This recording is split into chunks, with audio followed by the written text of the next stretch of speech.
Hi, I'm Anthony Mato from Memorial Sloan Kettering Cancer Center. Very happy to be here and discuss this important topic. Sequencing of CLL-directed therapies is really something that's quite important to discuss, given the fact that over the last several years, we've had several targeted agents approved in the US for CLL in the relapsed refractory setting. We've had the approvals of ibrutinib and acalabrutinib, idelalisib and duvelisib, as well as venetoclax alone or in combination with rituximab.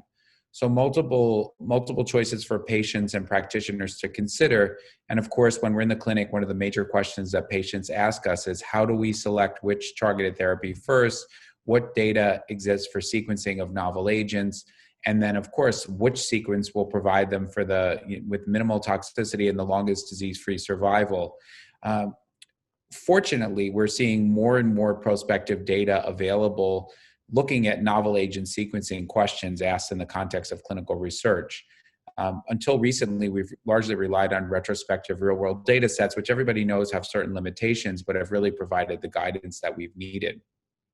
At the most recent ASH meeting, I presented data on chemotherapy-free options in the relapse refractory setting. And so I can tell you some general rules of thumb to think about. At first relapse, what we largely think of as the novel agent of choice is either a BTK inhibitor or venetoclax. And the BTK inhibitor options, again, are ibrutinib or acalabrutinib or venetoclax with or without rituximab. If you choose a BTK inhibitor, you really need to think about the reasons for discontinuation. In the setting of intolerance, it may be reasonable to think about switching to an alternate BTK inhibitor.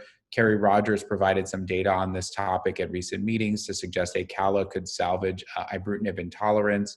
I presented some data and published some data on the use of the unapproved PI3K inhibitor umbralisib, but there's also retrospective data looking at idelalisib. In the setting of resistance to a BTK inhibitor, the only major choice available is venetoclax.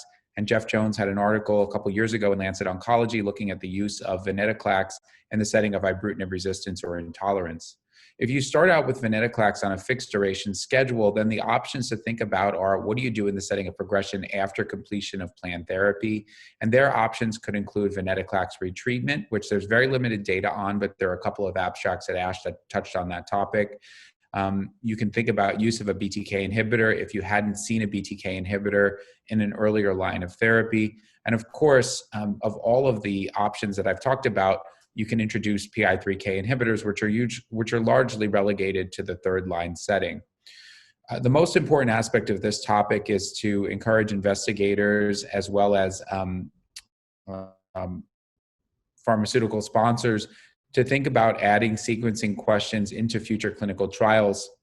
Of course, in the absence of head-to-head comparative data or studies that ask these questions, it becomes very confusing and difficult for patients and practitioners to decide how to order these agents, all of which have provided exciting benefits to patients and minimize the risk of chemotherapy in this setting.